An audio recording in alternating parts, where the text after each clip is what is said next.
এই বিয়েটা কি শুধু উপভোগের জন্য? নাউজুবিল্লাহ। বিয়েটা কেন হয়, কি উদ্দেশ্যে বিয়ে হবে, কি নিয়তে বিয়ে হবে? আমরা শিখিয়েছি এই নতুন যে বিয়ে করছে ছেলে আর যে মেয়ের সঙ্গে তার বিয়ে হচ্ছে তাকে কয়জনে শিখাই? বিয়ের পরে একজন স্বামী হিসাবে একজন স্ত্রী হিসাবে কার উপরে কি হক আসে কয়জনে শিখাই আমরা?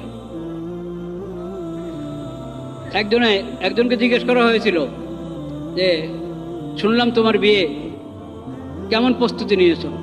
তার শিক্ষক তাকে জিজ্ঞেস করেছে, বলছে যে মোটামুটি বাজার সাজার হয়ে গেছে,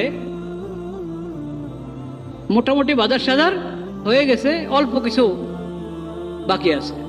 তো এটা হলো বিয়ের প্রস্তুতি। মাথায় আসে নাই যে বিয়ের বড় প্রস্তুতি হলো যে আমি প্রথমে এখন স্বামী হচ্ছি, তাইলে আদর্শ স্বামী কাকে বলে? স্বামীর প্রতি ইসলামের কি বিধান, স্ত্রীর প্রতি ইসলামের কি বিধান? কয়দিন পরে আমি বাপ হব, আমার স্ত্রী মা হবে। আদর্শ বাপকে, আদর্শ মাকে। বিয়ের সঙ্গে সঙ্গে আমি একজন সংসারওয়ালা হচ্ছি, সংসারের ব্যাপারে পুরুষের কি দায়িত্ব, স্ত্রীর কি দায়িত্ব, এটা ফরজ ইলমের অংশ, এটা ফরজ ইলমের অংশ।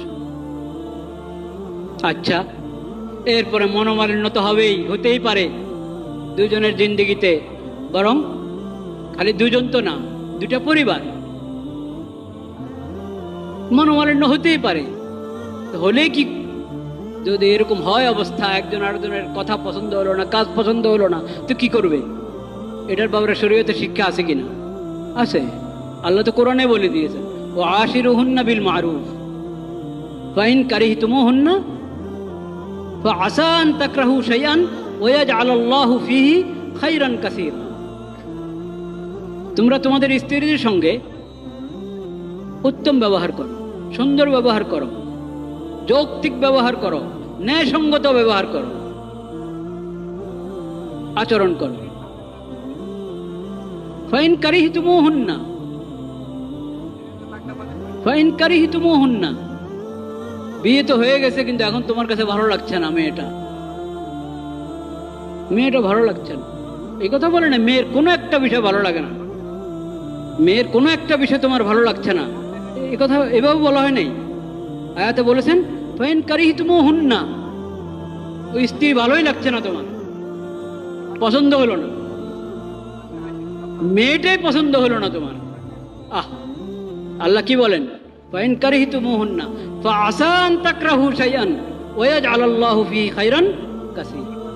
আরে তোমার যদি অপছন্দ হয়েও থাকে, ভালো লাগছে না, মনে রাখো একটা জিনিস তোমার কাছে ভালো লাগছে না, তোমার অপছন্দ, কিন্তু আল্লাহ তাআলা এটার মধ্যে অনেক কল্যাণ রেখে দিয়েছেন। কাজে তোমার অপছন্দের দিকে তুমি তাকায়ও না, তুমি এটা চিন্তা করো যে এটার মধ্যেই আল্লাহ কল্যাণ রেখেছেন আমার জন্য।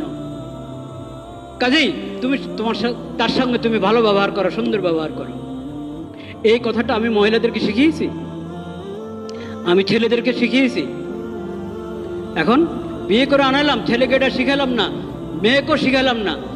মেয়ের সাথে খারাপ ব্যবহার হচ্ছে, হয়তো ছেলের পক্ষ থেকে না ছেলের মার পক্ষ থেকে, শাশুড়ির পক্ষ থেকে খারাপ ব্যবহার হচ্ছে। কারণ সাধারণ নিয়ম আমাদের এই দেশের, এই উপমহাদেশের, বিশেষ করে এই দেশের, যে শাশুড়িরা নিজের বউ হওয়ার কথা ভুলে দেয়। এটা থেকে খুব কম শাশুড়ি আপনি পাবেন যে যিনি প্রথমে বউ হয়ে এসেছিলেন এই বাড়িতে, ওই কথা ওনার মনে আছে, এরকম পাওয়া মুশকিল আছে। যখনই শাশুড়ি হয় তখন উনি শাশুড়ি হয়ে থাকেন, বাস। ও ছেলের বউকে আর মেয়ে হিসেবে গ্রহণ করতে পারে না।